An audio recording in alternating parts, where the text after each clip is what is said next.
unlike tiny homes, these homes don't have plumbing, but there will be restrooms, showers, and a laundry facility for everyone to use here on site. It is 5 in the morning outside Akron, Ohio, 9 degrees with the wind, and a 68-year-old widow who spent last winter sleeping upright in her Buick is asleep in a real bed, behind a door that locks, inside a tiny insulated shelter that a church group popped up in one afternoon for about $250 in materials.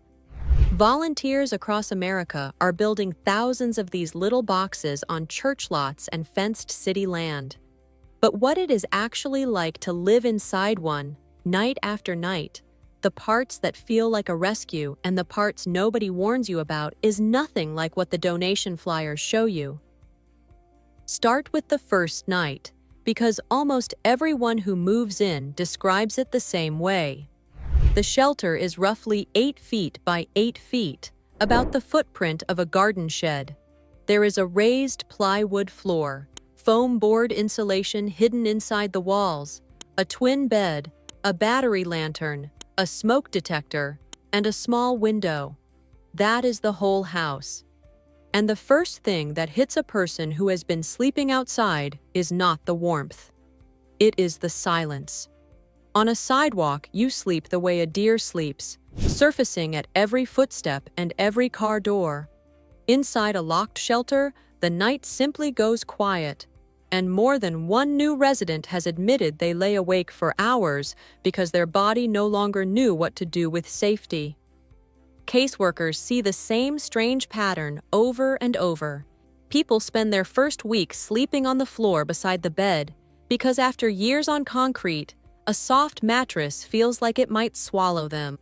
Then the rain comes, tapping on the plywood roof a few feet overhead, and something old and animal in the brain finally lets go.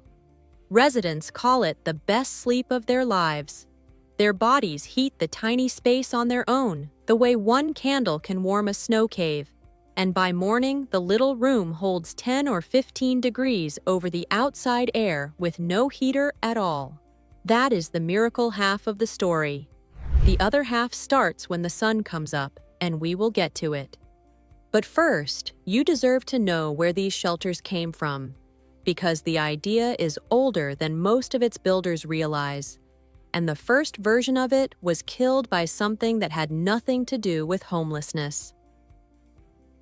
In 1993, a Los Angeles activist named Ted Hayes bolted together 20 fiberglass domes on a leased gravel lot beside the Harbor Freeway and filled them with people the shelter system had failed.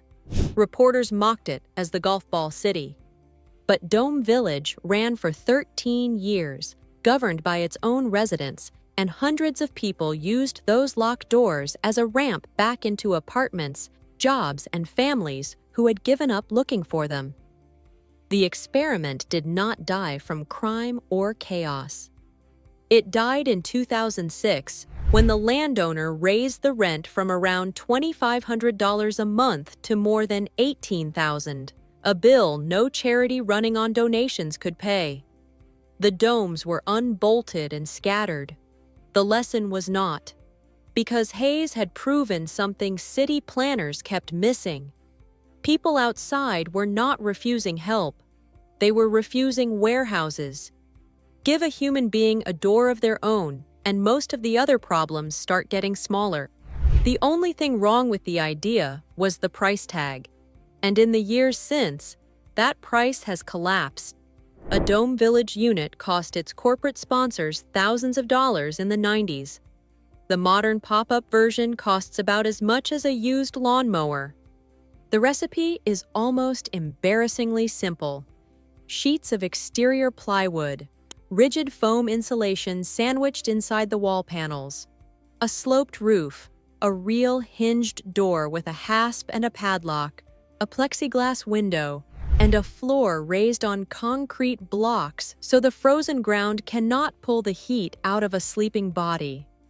Volunteer groups pre-cut the panels in a church parking lot, number them with a marker, and stack them flat on a trailer, which is why everyone from Boston to Seattle has started calling them pop-ups. On site, The pieces bolt together like a giant cardboard box. A builder in Boston named Derek Didrikson became known for making micro-shelters out of scavenged and donated materials for around $200 each. Church crews working with new lumber usually land closer to $250. At the other end of the market, a company in Everett, Washington called Pallet manufactures polished versions with locking doors and climate control, and cities pay thousands per unit plus site work before anyone moves in. The pop-up crowd is making a different bet. Skip the polish, keep the lock, and get somebody warm by tonight. So what does daily life inside actually look like once the novelty wears off? The honest answer is that a $250 shelter solves exactly one problem, and it solves it well. Everything else stays hard. There is no bathroom. When that 68-year-old widow needs a toilet at 2 in the morning, she puts on her coat and her boots and crosses the gravel lot to a porta-john or a church restroom in the dark, in the sleet, like a campground in January.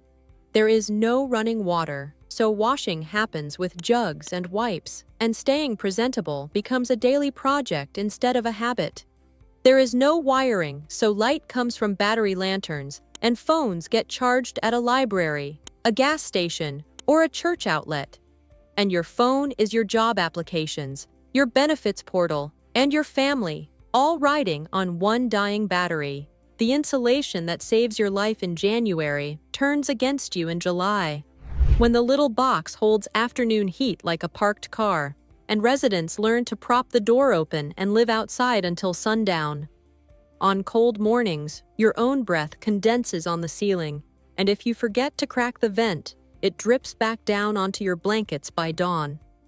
The walls are thin enough that you learn your neighbor's cough, his radio station, and his bad dreams. Privacy for the eyes, residents say, but never for the ears. And then real winter arrives to grade the whole project.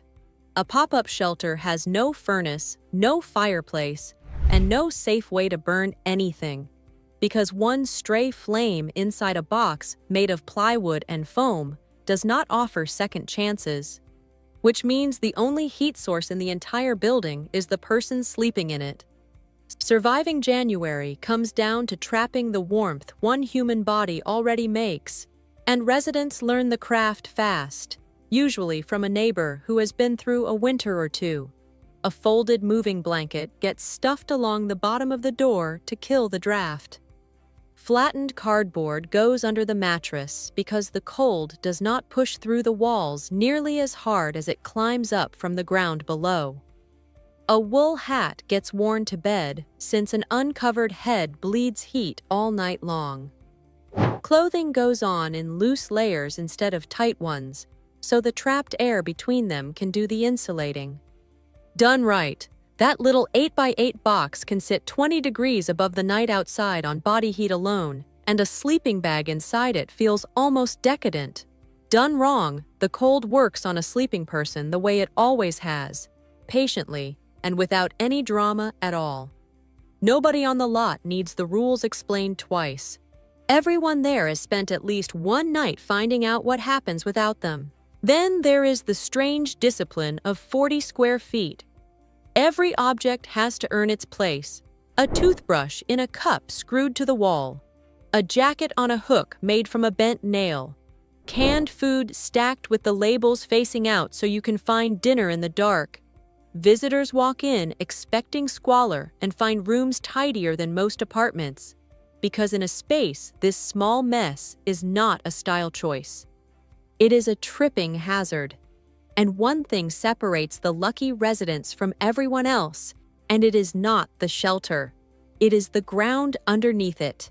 A pop-up on a sanctioned church lot is a home. The identical pop-up on a strip of public land is 72 hours from a city crew and a dump truck, and every resident knows exactly which kind of ground they are standing on. A full day on one of these sanctioned lots has a rhythm that surprises newcomers.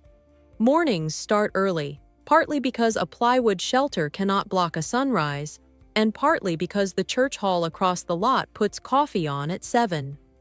Residents with jobs catch the bus at the corner. Residents without them work the lot itself, sweeping the gravel paths, patching roof seams before the next rain, hauling water jugs, or signing for donation deliveries at the front gate. Because on the best-run lots, visitors are greeted by a resident and not a security guard. Afternoons go quiet while the shelters bake in the sun and people nap, read, or sit in the fellowship hall charging phones. Evenings bring folding tables, dominoes, and the smell of somebody's propane stove. And on the organized lots, a weekly meeting where chore schedules, disputes, and new applicants get argued out loud and settled by the residents themselves. That last part matters more than it sounds. A county shelter schedules your entire day for you, down to the minute you have to be back out the door. A lot like this expects you to build a day of your own, and more than one resident has said that expectation was the first thing in years that treated them like a grown adult. It is also, caseworkers will quietly admit, the reason a small number of people pack their bag and walk back to the street within the first week. After enough years of surviving hour to hour, freedom is a muscle, and it takes time to want it back. Now look at who is actually behind these locked doors, because the mental picture America carries is 30 years out of date. The fastest growing group of homeless Americans is people over 55. Housing workers have started calling it the gray wave. It is the retired cashier whose rent doubled in the same decade her knees gave out. It is the widow who lost half the household income the week of the funeral. It is the 70-year-old handyman whose body quit a few years before Social Security could catch him. A large share of them have never been arrested, never battled addiction, never seen the inside of a courtroom. They are grandmothers washing up in gas station sinks so the grandchildren never find out, and grandfathers sleeping upright in pickup trucks with the engine off to save gas. For this generation, a crowded downtown shelter with its noise and its chaos and its rows of strangers is genuinely scarier than the car. A small locked shelter on a quiet fenced lot, surrounded by neighbors their own age, is very often the only help they will say yes to. And lot operators will tell you these older residents quietly become the backbone of every community they join, because they arrive carrying the one thing no donation can buy, which is half a century of practice at being somebody's neighbor. Before we watch one of these shelters go up, I want to talk directly to some of you, because not everyone watching is here out of curiosity. Some of you are one missed paycheck from this story. Some of you have a brother, a daughter, or a neighbor sleeping in a car tonight. And on any given night, more than 30,000 of the people outside are American military veterans.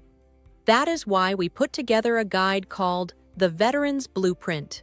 It gathers the emergency housing programs, benefits, and assistance strategies that can keep a struggling veteran, or honestly anyone close to the edge, off the street entirely.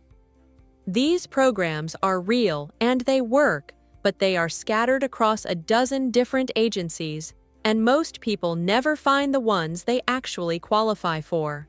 So we put them all in one place. You will find the link in the description below, or you can scan the QR code on your screen right now. If you are struggling, it may change your next 6 months. And if you simply want to help someone who is, it will show you exactly where to start. Now, the build day itself, because this is the part that changes the volunteers as much as the residents. A typical Saturday starts at 8 in the morning with a flatbed trailer, a stack of numbered plywood panels, and a crowd of Rotary Club retirees and church youth groups in work gloves. There is no foundation and no crane. The floor goes down on concrete blocks before the coffee is gone. Walls bolt on through the morning, and somebody's granddaughter gets to drive the screws for the door hinges. By early afternoon, the roof panel drops into place, and the moment the last bolt seats, the wobbly stack of lumber becomes a rigid little house you can lean your whole weight against.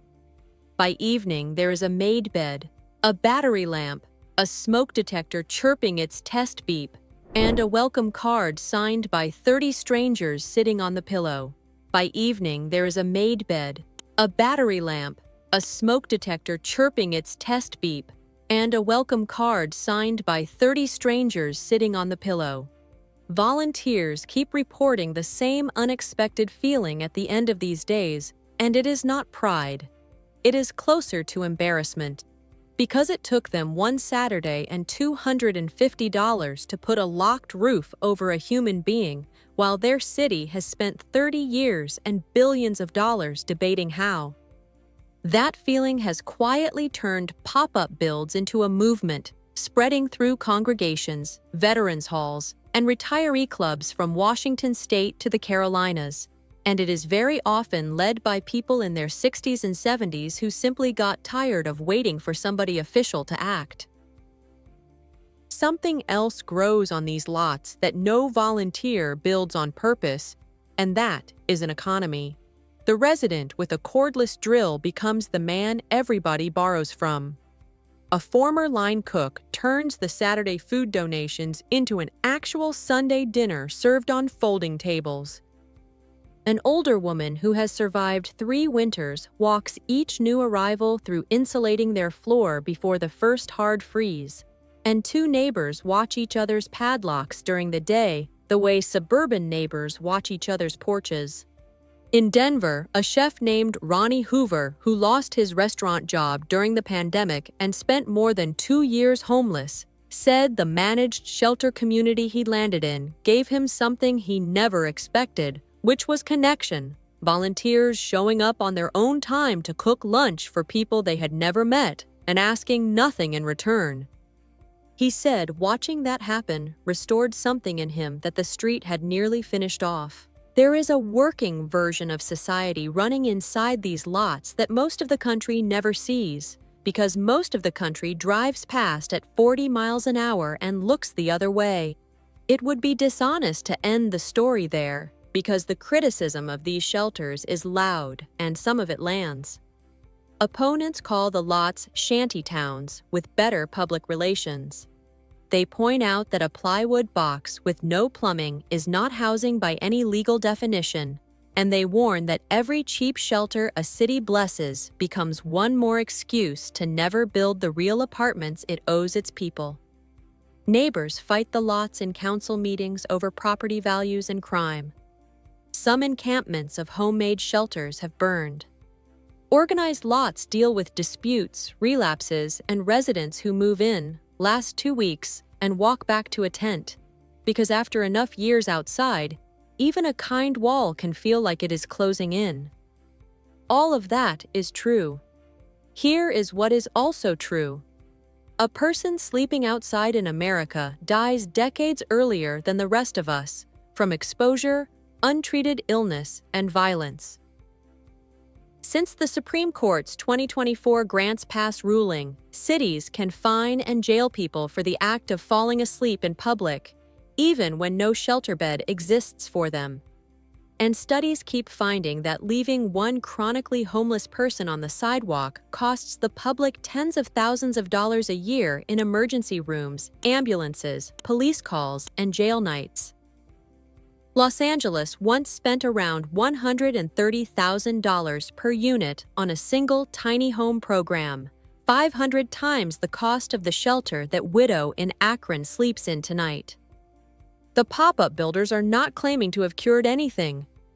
They are making one blunt wager. A dry, locked bed by sundown tonight beats a beautiful blueprint scheduled for 2031. You do not have to like that math. You only have to notice that nobody has beaten it. And when you ask the people who actually live in these shelters what changed their lives, almost none of them talk about the plywood. They talk about 3 things. The first is sleep. Real, uninterrupted, both eyes closed sleep, week after week, and caseworkers swear you can watch it rebuild a person, because a rested brain walks into a job interview, a doctor's office, and a phone call with an estranged son as a different human being. The second is the address. You cannot get hired, cash a check, or receive a benefits letter without one, and a numbered shelter on a registered lot with a mailbox at the gate counts in every way a sidewalk never will. The third one is smaller, and it stops people cold.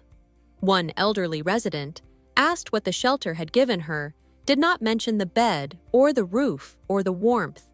She said that for the first time in 11 years, somebody would notice if she did not come outside in the morning. That is what the $250 actually buys. Not lumber, but the experience of being known. So go back to that widow outside Akron, asleep at 5 in the morning while the wind works the bare trees above her shelter. Her home has no plumbing, no closet, and no room for a second chair. On paper, it barely qualifies as a structure, let alone a house. And yet, inside those foam-filled walls are the only things a human being genuinely cannot live without, which are warmth, safety, a latch on the inside of the door, and 30 feet away, neighbors who know her name. There were 771,480 homeless Americans in the last full federal count, the highest number ever recorded, up 18% in a single year. No stack of plywood pop-ups will erase a number like that, and the volunteers building them would be the first to say so. But every Saturday, in some church parking lot somewhere in America, the distance between a frozen sidewalk and a life worth living is getting bolted together in an afternoon for the price of a used lawnmower. If this story moved you, the Veterans Blueprint link stays in the description below for anyone who needs it or knows someone who does. And if you want more true stories about the hidden ways ordinary Americans are solving impossible problems, hit subscribe. Because next week, we are climbing down into the $50 underground homes people are digging beneath the Arizona desert. And what we found down there genuinely surprised us. We will see you inside.